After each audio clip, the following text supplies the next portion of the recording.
सो Canada का जो immigration system है उसके अंदर बहुत सारे अप एंड डाउन चल रहे हैं कोविड के बाद। क्या कनाडा की पीआर लेना बिल्कुल ही इम्पॉसिबल हो रखा है, या फिर सुनने में आया है कि कनाडा के इमिग्रेशन प्लान के अंदर बहुत सारे नए चेंजेस भी हुए हैं। तो इन सारी चीजों के ऊपर अपने इस वीडियो के अंदर बात करने वाले हैं कि किन चीजों का आप एडवांस में ध्यान रखते हुए अपनी पीआर को थोड़ा इजी कनाडा आने के बाद बना सकते हो। सो गाइस बहुत सारी इन्फॉर्मेशन अपने इस वीडियो में शेयर करने वाले हैं। So without wasting any more time let's start this video. तो अपने अगर रीसेंट ड्रॉज की बात करें ना, अपने बिल्कुल शॉर्ट में बात करेंगे क्योंकि इसके ऊपर मैंने पूरी एक वीडियो भी बना रखी है, आप उसे भी जाके देख सकते हो, लिंक आपको डिस्क्रिप्शन में मिल जाएगा। सो अभी लेटेस्ट हमने देखा कि ट्रांसपोर्ट कैटेगरी वाले लोगों को इन्होंने प्रायोरिटी दी, जिनके पॉइंट्स कम भी थे उन्हें भी उठा लिया, उन्हें इन्विटेशन भेज दिया कि आप पीआर अप्लाई कर सकते हो। और उससे पहले इन्होंने ट्रेड वाले लोगों के साथ भी यही किया था, हेल्थ केयर में जो लोग काम कर रहे थे उनके साथ भी यही किया था, और इवन स्टेम वाले या फिर जिन्हें फ्रेंच बोलनी आती है उनके साथ भी। सो पहले बड़ा सीधा सा हिसाब था, यहाँ पे आओ पढ़ो एक्सपीरियंस लो, ज्यादा से ज्यादा पॉइंट लेने की ट्राई करो। लोगों के 450 पौने 500 पॉइंट हो जाते थे तो उनकी पीआर पक्की हो जाती थी। बट अब जो जनरल ड्रॉ चलते हैं जिसके अंदर कोई कैटेगरी नहीं होती, वो 500 या 500 के ऊपर ही चल रहा है। सो स्टूडेंट्स 2-2 साल से स्टक हो रखे हैं। 470 से नीचे ड्रॉ पिछले 2 साल में एक बार भी नहीं आया है। But at the same time आप ऐसी जॉब कर रहे हो जिसकी कनाडा के अंदर डिमांड है। फॉर एग्जाम्पल ये जितनी कैटेगरीज हैं, और मैंने जो वीडियो का लिंक डाला है उसके अंदर मैंने सारी कैटेगरीज सारी जॉब्स दिखा भी रखी हैं। अगर आप वो सारे काम कर रहे हो देन आपकी पीआर कम स्कोर पे भी हो रही है। सो पहला पॉइंट गाइस यही था कि आपको प्रिकॉशन रखनी है। क्या जिस टाइम आप यहाँ पे आ रहे हो, अपना जो भी कोर्स चूज कर रहे हो उसमें आप स्टडी करो, एंड आफ्टरवर्ड्स आप जो भी जॉब स्टार्ट कर रहे हो ना, उसको नॉक कोड के हिसाब से, उसकी ड्यूटीज के हिसाब से आप देखो कि आप किसी कैटेगरी में आ रहे हो या नहीं आ रहे हो। क्योंकि most of the time students अगर ट्राई करें तो वो इस तरीके की जॉब ले सकते हैं। बट अगर आप इन कैटेगरीज को ध्यान में ना रखते हुए कोई भी नॉक भी जॉब स्टार्ट कर रहे हो या फिर सुपरवाइजर लेवल की जॉब स्टार्ट कर रहे हो, तो हो सकता है आपका नाम सिर्फ जनरल ड्रॉ में ही आए और उसका कट ऑफ बहुत ऊपर चल रहा है, और इसी रीजन से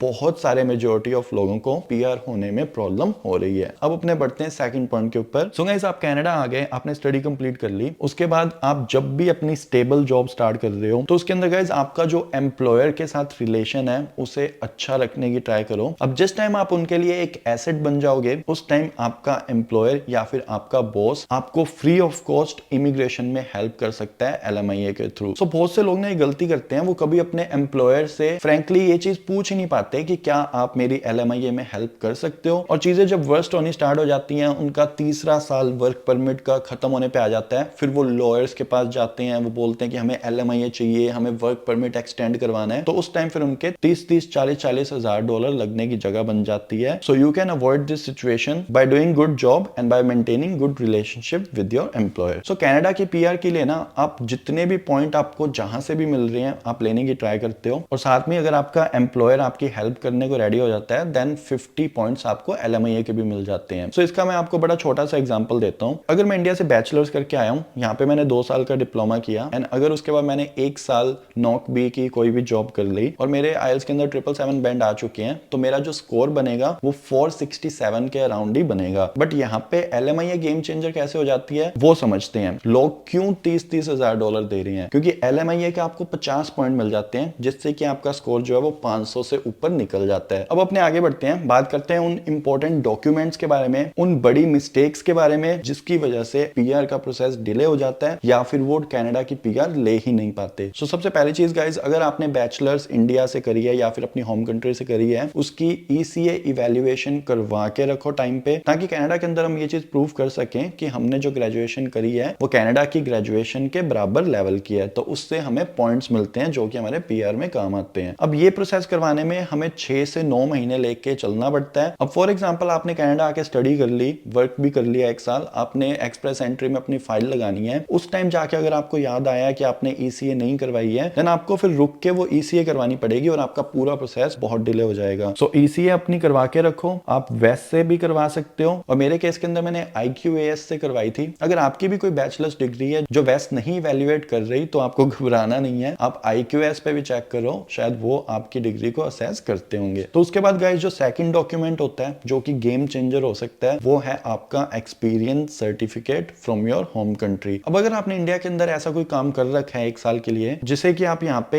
1 साल अपना फॉरेन वर्क एक्सपीरियंस दिखा सकते हो स्किल जॉब के अंदर, देन उसके अंदर स्टूडेंट से जो गलतियां होती हैं वो ये है कि आपको एक्सपीरियंस लेटर के ऊपर ना हर एक चीज मेंशन करवानी होती है। फॉर एग्जांपल आपका वो काम फुल टाइम होना चाहिए, आपने 30 घंटे से ज्यादा हर हफ्ते काम किया होना चाहिए, आपकी जो जॉब होनी चाहिए वो सैलरीड होनी चाहिए, प्लस ये सारी चीजें प्रॉपरली मेंशन होनी चाहिए आपकी जॉब ड्यूटीज के साथ। क्योंकि इट डजंट मैटर आपका कुछ भी जॉब टाइटल हो सकता है इंडिया के अंदर, बट आपकी जो ड्यूटीज होती हैं उससे डिसाइड होता है कि आप यहाँ पे कौन से नॉक कोड के अंडर आते हो। और उसके बाद अगर आपके पास सैलरी का प्रूफ है तो वो भी आपको साथ में लगाना पड़ता है। तो हमारी होम कंट्री की जॉब छोड़े को हमें 3-4 साल हो चुके होते हैं, और कभी कभी फिर ये सारे डॉक्यूमेंट्स 3-4 साल बाद इकट्ठे करना किसी किसी के लिए मुश्किल भी हो जाता है। अब पीआर में इसकी कैसे हेल्प होती है, वही सेम सिनेरियो। तो मेरे 467 पॉइंट्स बन रहे हैं 777 बैंड के साथ, बट अगर मेरे पास होम कंट्री का भी एक्सपीरियंस था तो वो चीज ऐड होके आपके पॉइंट्स जो है वो 500 से ऊपर चले जाते हैं। कट ऑफ जो है वो 500 के अराउंड रहती है, आपकी पीआर बड़ी इजीली हो सकती है। बट अगर आपको एलएमआईए भी नहीं मिल रही, आपके पास इंडिया का भी एक्सपीरियंस नहीं है, और ये जो 35 से 50 पॉइंट जो इन चीजों से हमें मिलते हैं वो आप नहीं ले पा रहे, देन आपका स्कोर जो है वो बहुत कम बनता है। तो यहीं पे ही फिर बात आ जाती है उन कैटेगरी बेस्ड ड्रॉज की, कि अगर आपका स्कोर कम भी है बट अगर आप किसी कैटेगरी के अंडर फॉल कर रहे हो, देन आपको कम स्कोर पे भी इन्विटेशन आ जाता है परमानेंट रेजिडेंसी के लिए। तो उसके बाद जिस टाइम आप पीआर फाइल कर रहे होते हो, इसके अलावा भी आपको बहुत सारे सर्टिफिकेट चाहिए होते हैं। आपको पुलिस की क्लियरेंस वाला सर्टिफिकेट भी चाहिए होता है। आइल्स का भी आपने सुना होगा कि हमें आइल्स जनरल भी देनी पड़ती है। अब आइल्स की इंपॉर्टेंस बहुत ज्यादा होती है पीआर में, ये हम सबने सुना है, बट एक्चुअल में इंपॉर्टेंस है कितनी, तो मैं आपको स्क्रीन पे दिखाता हूं। तो गाइस, ये जो स्क्रीन पे आपको स्कोर दिख रहा है, ये मेरा पर्सनल स्कोर है। मेरे पास इंडिया की ग्रेजुएशन है, इंडिया का 1 साल का एक्सपीरियंस है, यहाँ की एजुकेशन है, यहाँ पे 1 साल का एक्सपीरियंस ऑलमोस्ट टर्न होने वाला है, प्लस मेरे आइल्स में जो बैंड थे वो लगभग 7.5 बैंड थे। तो उस अकॉर्डिंग आप देख रहे हो मेरे 508 स्कोर बन रहे हैं। बट अगर मैं आइल्स के अंदर 7.5 की जगह 6 बैंड ही लेके आता तो उससे मेरे स्कोर पे क्या असर पड़ता, वो आप स्क्रीन पे देख सकते हो। 508 से मेरा स्कोर गिर के 437 पे पहुंच जाता अगर मेरे स्पीकिंग, लिसनिंग, रीडिंग, राइटिंग में 6 बैंड आए होते। तो अब आप समझ रहे हो, 6 से 6.5 लाओगे तो आपके पॉइंट्स बढ़ेंगे, और अगर आप 7.5 या 8 बैंड तक लेके आ रहे हो तो आपका जो सीआरएस स्कोर है वो बहुत ज्यादा बूस्ट होता है। फॉर एग्जाम्पल, मैंने आपको सारी कहानी समझाई है। 50 पॉइंट एलएमआईए के मिलते हैं, जिसके लिए लोग इतने सारे पैसे देते हैं। ये चीज फ्री की है, आप खुद मेहनत करके इंप्रूव कर सकते हो। तो इसको गाइस जितना हो सके आप मैक्सिमाइज करने की ट्राई करना। तो उसके बाद फिर से नेक्स्ट पॉइंट पे बढ़ते हैं, बात करते हैं ऐसी चीज के बारे में जो कि आपको 600 पॉइंट दे के जाती है। सो जैसे कि आप सबने देखा है, ओंटारियो के अंदर और ब्रिटिश कोलंबिया के अंदर बहुत सारे इमिग्रेंट्स आ रहे हैं। सो ज्यादातर बातें यही चलती है कि इन प्रोविंसेस के अंदर पीआर होना थोड़ा मुश्किल है, यहाँ की पीएनपी लेना भी थोड़ा मुश्किल है। सो इसलिए बच्चे जो है अटलांटिक प्रोविंस में मूव होते हैं। सो गाइस, अगर आप अच्छे से प्लान करके आ रहे हो, अगर आप किसी अटलांटिक प्रोविंस में पढ़ने जा रहे हो और वहीं पे ही अपना बाद में इंटरनेशनल ग्रेजुएट स्ट्रीम में अपना वर्क स्टार्ट करके पीएनपी लगाते हो, तो आपका जो पूरा प्रोसेस है बड़ा सीमलेसली हो जाता है परमानेंट रेसिडेंसी का भी, क्योंकि 600 पॉइंट आपको सीधे सीधे ही मिल जाते हैं। बट बहुत से बच्चे ऐसे हैं जो पहले दूसरी प्रोविंस में आ जाते हैं, बाद में मूव होते हैं। तो बहुत सारी अलग अलग कैटेगरीज के अंदर पीएनपी लगती है, तो आपको बड़ा वाइसली चूज करना है, क्योंकि बहुत सारी प्रोविंसेस में बच्चे मूव तो हो जाते हैं बट बाद में उन्हें जाके पता लगता है कि उनका जो काम था उससे उनकी पीएनपी नहीं लग रही, या फिर उनका एम्प्लॉयर था वो एलिजिबल नहीं था उनके केस में। तो बहुत सारी अनसर्टेनिटीज होती हैं, आपको एक एक चीज का ध्यान रखना है। इसका भी लिंक जो मैं आपको डिस्क्रिप्शन में डाल दूंगा। पीएनपी प्रोग्राम को ढंग से समझो, कनाडा की गवर्नमेंट पे जाके उनकी अलग अलग प्रोविंसेस के सबके पीएनपी के जो प्रोग्राम्स हैं उन्होंने एक्सप्लेन कर रखे हैं। अगर आप किसी प्रोविंस से मूव होके आ रहे हो तो पर्टिकुलरली इस प्रोविंस के अंदर अभी एक्सप्रेस एंट्री वाली पीएनपी बंद है, बट आप दूसरे वाली लगा सकते हो। So there are so many opportunities, but at the same time